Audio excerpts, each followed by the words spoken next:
بھائی نے ان سے محبت کی, ضرورت کو پوری کیا بعد بڑے ہونے کے بعد, تو اللہ تبارک و تعالی اللہ کے حکم یعنی یہ بڑی بہنیں جو ہے بعد میں ان کے ساتھ اچھا سلوک کرتی ہیں. اور تاریخ میں ایسی بہت ساری مثالیں ہیں, آپ کے معاشرے میں ہیں, آپ کے پاس بھی ہوں کہ بڑی بہنوں نے کردار اچھا ادا کیا, بڑی بہنوں نے ضرورتوں کے تحت مدد کی, بڑی بہن نے بہت کچھ کیا. لیکن تاریخ میں ایک ایسا واقعہ گزرا جس کو میں آپ کے سامنے ذکر کروں, اور وہ واقعہ بڑا ہی پیارا ہے. آپ لوگوں نے نام سنا ہوگا حافظ ابن حجر العسقلانی رحمۃ اللہ علیہ. یہ وہ محدث ہیں جنہوں نے صحیح بخاری کی شرح لکھی ہے. صحیح بخاری وہ کتاب ہے جو احادیث کے کتب احادیث میں سب سے اونچی کتاب مانی جاتی ہے, اور اس کتاب کی شرح فتح الباری اس دنیا کے اندر سب سے جامع صحیح بخاری کی اگر کسی نے شرح لکھی ہے تو فتح الباری ہے حافظ ابن حجر رحمۃ اللہ علیہ کی. اس کتاب کو لکھنے کے بعد حافظ ابن حجر نے اس کے بعد کئی ساری شرح لکھی گئی, لیکن اس کا مقابلہ کوئی کتاب نہیں کر سکی. حافظ ابن حجر رحمۃ اللہ علیہ 8ویں 9ویں صدی کے محدث ہیں, اور ان کی وفات 852 ہجری میں ہوئی. ان کی وفات کے وقت 50,000 سے زیادہ لوگ جنازے میں موجود تھے. بتایا جاتا کہ اس سے زیادہ لوگ کبھی کسی کے جنازے میں نہیں دیکھے گئے. محدث سے ہمیں انہوں نے صحیح بخاری کی شرح کئی ساری کتابیں لکھ کے دی. ان کا کہنا ہے کہ بچپن میں ان کے امی ابو کا انتقال ہو گیا. بچپن میں ان کے امی اور ابو کا انتقال ہو گیا تھا. ان کی ایک بہن تھی جو 3 سال بڑی تھی, حافظ ابن حجر سے 3 سال بڑی تھی. اس بہن کے بارے میں حافظ حجر کہتے ہیں کانت بی برہ رفیقتاً محسنتاً, یہ میری بڑی نیک بہن تھی, بڑی نیک بہن تھی, اور میری رفیق یعنی دوستوں کی طرح میرے ساتھ رہتی تھی. مجھے انہوں نے پالا پوسا. محسنتاً, میری اس بڑی بہن کا احسان میرے اوپر ہمیشہ سے ہے یا ہمیشہ رہے گا. میرے ساتھ انہوں نے جو احسان کیا ہے میں کبھی زندگی اسے بھول نہیں سکتا. میری بڑی بہن رفیقتاً محسنتاً, بڑی ہی رفیقہ تھی, بڑی ہی احسان مند تھی. ہمیشہ مجھے بچپن سے سہارا دیا, بڑا کیا. میرے ماں باپ بچپن میں انتقال کر گئے تھے. کہتے ہیں کانت کاتبتن قاریتن کاتبتن, یہ پڑھنے والی میری بہن بہت تھی اور لکھنے والی میری بہن بہت تھی. ان بڑی بہن سے انہوں نے لکھنا سے اور پڑھنا سیکھا. اس کے بعد حافظ ابن حجر رحمۃ اللہ علیہ کو جو مقام ملا ہے, جو محدثین کے صف میں شامل ہوئے ہیں, صحیح بخاری کی جو اتنی عمدہ شرح لکھی ہے, اللہ کی قسم اپنی تاریخی الفاظ میں کہتے ہیں ہیا امی بعد امی, میری ماں کے بعد دوسری ماں تھی میری بڑی بہن. یہ ان کے الفاظ ہیں, ہیا امی بعد امی, یہ میری بڑی بہن میری ماں کے بعد دوسری ماں تھی. لہذا یہ تاریخی الفاظ حافظ حجر نے ان کی اپنی بہن کے بارے میں کہا ہے. کتنی بڑی بات ہے, ایک بہن نے کتنی مصیبتیں اٹھائی ہوں گی. اس حافظ ابن حجر رحمۃ اللہ علیہ کو پڑھانے میں, ان کے مقام تک پہنچانے میں اپنی زندگی میں کیا قربانیاں دی ہوں گی. انہوں نے ماں باپ کا سایہ سر سے اٹھ گیا. 3 سال بڑی بہن نے اپنے بھائی کو سنبھالا, خود بھی سنبھالا, اور اپنی زندگی میں بھائی کو بنانے میں ایسا مرکزی کردار ادا کیا کہ امت محمدیہ کو حافظ ابن حجر اسقلانی کی شکل میں محدث بھی دے دیا. اتنی بڑی قربانی کسی بہن کی ہو سکتی ہے اور ہوتی بھی ہے. بہنیں اپنے بھائیوں کے لیے بہت کچھ کرتی ہیں.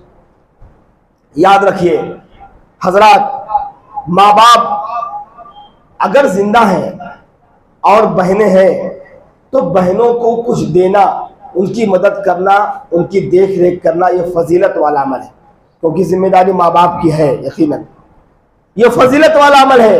بہت اچھی بات ہے بھائی اپنے ماں باپ کی زندگی میں بہنوں سے تعلق رکھا ہے, آتا جاتا رہتا ہے, مل ملاتا ہے دعوتوں میں, گھر پہ اس سے اچھا سلوک کرتا ہے, یہ اس کی فضیلت کی بات ہے. لیکن اگر ماں باپ زندہ نہ ہو, وفات پا چکے ہوں, دنیا میں نہ ہو, تو بھائی کے لیے لازم اور واجب ہے کہ اپنے بہن پر خرچہ کرے جب تک کہ اس کی بہن کی شادی کسی ایسی جگہ نہ کر دے. کیونکہ اسلام نے بھائی کو ولی قرار دیا ہے. معلوم آپ کو, ولی ماں باپ اگر نہیں ہے تو سب سے بڑا اس کا ولی لڑکی کا اس کا بھائی ہے. ہاں, ماں باپ کے نہ رہنے پہ شادی کا رشتہ کرنے میں، گواہی دینے میں اس کا ولی ہے، ولی کی ذمہ داری سے شادی ہوگی۔ ماں باپ اگر زندہ نہیں ہے تو بھائی پر اپنی بہن کے خرچے اٹھانا، ان کی دیکھ ریکھ کرنا، ان کے ساتھ حسن سلوک کرنا، انہیں پالنا پوسنا نکھارنا، یہ بھائی پر لازم اور واجب ہے۔ اسلام کا یہ حکم ہے جب تک کہ اس بہن کی شادی کے لیے کوئی مناسب رشتہ نہیں کر دیتا اور اس بھائی بہن کے بچے نہیں ہو جاتے جو اپنی ماں کو سنبھال سکے، تب تک بھائی کی ذمہ داری ہے اپنے بہن کے ساتھ دیکھ ریکھ کرنا، ورنہ اس پر سخت گرفت ہوگی۔ اور بھائی کے لیے ضروری ہے کہ وہ رشتہ صحیح رشتہ لگائے، صحیح جگہ دیکھ کر اپنے بہن کا رشتہ لگائے، مناسب گھر دیکھ کر اپنے بہن کا رشتہ لگائے، اس جگہ پہ لگائے جہاں اس کی بہن ہر طرح کے سکون اور اطمینان سے دینی رشتہ ہو اور تربیتی رشتہ ہو، اعلیٰ خاندان، بہترین خاندان دینی اعتبار سے ہو، اس جگہ اپنے بہن کا رشتہ لگائے، لہذا وہ ذمہ دار ہے۔ معقل ابن یسار رضی اللہ تعالیٰ عنہ کی ایک واقعہ آپ کے سامنے رکھتا ہوں بہن سے متعلق۔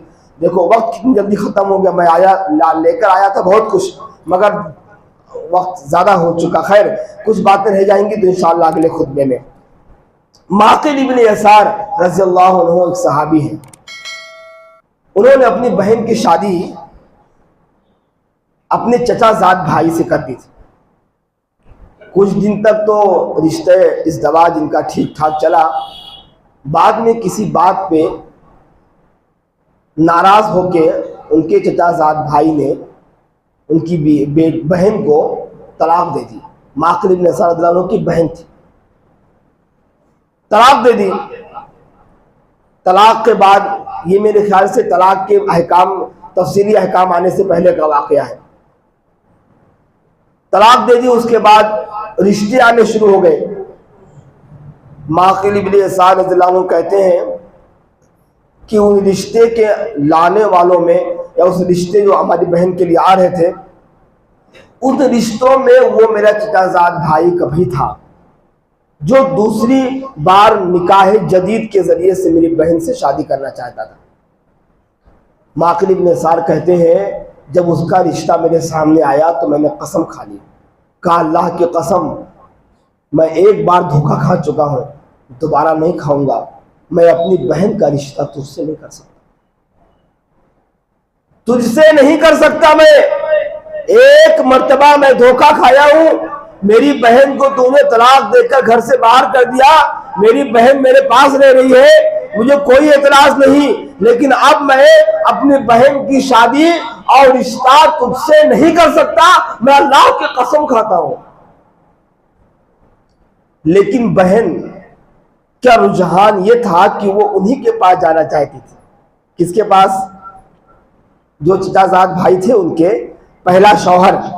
بہن کا رجحان یہ تھا کہ میں دوبارہ اسی شوہر کے پاس چلی جاؤں جس کے پاس پہلے تھی، مگر معقل ابن یسار نہیں چاہ رہے تھے کہ اپنی بہن کا رشتہ اس سے کریں، لہذا وہ بار بار جب رشتہ لے کر آئے، جب اس کا انکار کر کے یہی قسم کھا کے نہیں میں تمہاری بہن کی شادی تجھ سے نہیں کر سکتا۔ اللہ تبارک و تعالیٰ نے سورہ بقرہ میں قرآن مجید کی آیتیں اتار دی نبی صلی اللہ علیہ وسلم پر اور فرمایا وَإِذَا طَلَّقْتُمُ النِّسَاءَ فَبَلَغْنَ أَجَلَهُنَّ فَأَمْسِكُوهُنَّ وَلَا تَعْضُلُوهُنَّ وَإِذَا طَلَّقْتُمُ النِّسَاءَ فَبَلَغْنَ أَجَلَهُنَّ وَلَا تَعْضُلُوهُنَّ يَنكِحْنَ أَزْوَاجَهُنَّ، اور جنہیں طلاق ہو جائے اور وہ کسی سے شادی کرنے کے لیے راضی ہو تو تمہیں کوئی حق نہیں پہنچتا کہ تم اس رشتے میں رکاوٹ بنو۔ حضرت معقل ابن یسار رضی اللہ عنہ نے قسم کا کفارہ ادا کیا اور اپنی بہن کی شادی دوبارہ اسی چچا بھائی سے کر دی۔ یہ جذبہ دیکھو اپنے بھائی کے لیے، اس لیے بھائیوں کی ذمہ داری ہے اگر بہنیں چھوٹی ہیں تو ان کا رشتہ مناسب جگہ دیکھ کر لگائیں، مناسب جگہ کر کے لگائیں۔ لہذا ایک آخری باتیں تو بہت ہے، میں اگر اور باتیں کہوں گا تو باتیں مکمل ہو جائیں گی، آخری بات کہہ کے اور کچھ باتیں میں انشاءاللہ اور اکٹھا کر کے میں اگلے جمعہ میں اسی عنوان پہ دوسرا خطبہ دوں گا۔ بات یہ سب میں یہ ہے کہ ہمارے معاشرے میں آج یہ دیکھا جاتا ہے کہ بہنوں سے تعلقات لوگوں کی کم ہو گئی ہیں۔ پہلے کیا ہوتا تھا، جب خطوط کا زمانہ تھا، لوگ خط لکھا کرتے تھے، تب بھی لوگ بہنوں کو نہیں بھولا کرتے تھے۔ کوئی اس شہر سے اگر آتا تھا تو کہتے تھے جاؤ اگر جا رہے ہو تو میری بہن کو میرا سلام کرنا، اور یہ کچھ سامان ہے میری بہن کو دے دینا۔ پہلے کے رشتے میں بہنوں کا جو مقام و مرتبہ لوگوں میں تھا بہت پیارا تھا، بہت ہی زیادہ۔ آج خطوط کا زمانہ نہیں ہے، سوشل میڈیا کا زمانہ ہے، لوگ جو ہے نا صرف ایک کال کر کے حال چال پوچھ سکتے ہیں، تب بھی مہینوں گزر جاتے، بہن کی کوئی خبر گیری نہیں کرتے۔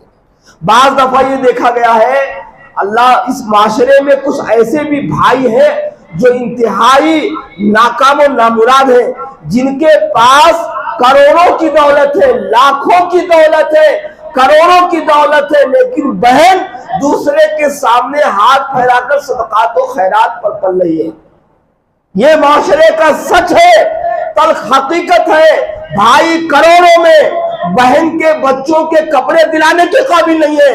رمضان المبارک کا مہینہ آتا، بہنیں ہم سب کی بہنیں، میری بہن نہیں، آپ کی بہنیں، ہماری بیویوں کی بہنیں، سب کی بہنیں معاشرے میں عید کے موقع پر چاہتی ہے کہ میرے بچوں کے لیے میرے بھائی کی طرف سے کوئی تحفہ آئے، راستہ دیکھتی ہے ہماری ماں۔ لیکن اللہ کی قسم اتنے سنگ دل بھائی ہیں اس معاشرے میں، اپنے بہنوں کا خیال نہیں کرتے۔ لاکھوں کروڑوں میں کھیلنے والے بہن دوسروں سے قرضہ مانگ رہی ہے، بہن دوسروں سے قرضے مانگ رہی ہے، صدقات و خیرات میں پڑ رہی ہے، اپنے بچوں کو پال رہی ہے، اور یہ بھائی عیش و عشرت کی زندگی گزار رہا ہے۔ یاد رکھو، باتیں بہت تھی مگر وقت ختم ہو چکا ہے، ورنہ میں بہت ساری باتیں آپ کے سامنے رکھتا۔ وہ واقعہ بھی رکھوں گا، ایک صحابی کی 9 بہنیں تھیں، کس طرح سے وہ 9 بہنوں کی تربیت کی اور کیسے ان کی شادیاں کی اس صحابی رسول نے، نبی صلی اللہ علیہ وسلم نے کیسے ان کے لیے برکت کی دعا دی، اور وہ بھائی 9 بہنوں کی شادیاں کرنے کے بعد بھی ایسا دولت مند رہا، ایسی دولت ان کے پاس آئی۔ 7 سال نہیں، ابو بکر صدیق کا زمانہ گزر گیا، عمر فاروق رضی اللہ عنہ کا زمانہ گزر گیا، عثمان بن عفان کا زمانہ گزر گیا، خلافت عالمی حضرت علی کا زمانہ گزر گیا، امیر معاویہ کے زمانے تک ایسے پیسے والے تھے جو لوگ رش کرتے کاش کتنا پیسہ میرے پاس ہوتا۔ 9 بہنوں کی شادی کی انہوں نے۔ وہ صحابی کون ہے، اس کا واقعہ کیا ہے، انشاءاللہ آئندہ خطبے میں رکھیں گے، اور یہ بات بھی آئے گی انشاءاللہ کہ وراثت میں بہنوں کو محروم کرنے والے بھائی جو واقعی کتنے بڑے ظالم ہیں، ان کا جرم کیا ہے، آج کس طرح سے ہتھیا لے جاتا ہے بہنوں کو یہ کہہ کے کہ تمہاری شادی کر دیے، جہیز کا سامان دے دیے، یہ تمہاری وراثت کا حصہ ہے۔ باپ کے دولت پر ناک بن کر بیٹھ جاؤ اور اس کے بعد بہنوں کو ہمیشہ کے لیے دولت سے محروم کر دینا، یہ کوئی دانش مندی نہیں ہے۔ دنیا میں تم کما سکتے ہو، دنیا میں اس دولت پہ عیش کر سکتے ہو، اس گھر پر، اس زمین پر، پلاٹ پر اپنی عیش پرستی کر سکتے ہو، آخرت میں بہن گریبان پکڑے گی، ہم کو ان کو حصہ دینا ہوگا، نیکیاں دینے ہوں گی انشاءاللہ۔ وقت ہوتا تو بات بیان کرتا، میں نے سرسری نظر پہ کچھ باتیں رکھی، انشاءاللہ آئندہ خطبے میں باری اللہ سے دعا ہے اللہ تعالی ہم سب کو سننے سے زیادہ عمل کرنے کی توفیق عطا فرما۔ باری اللہ ہم تمام مسلمانوں کو اپنے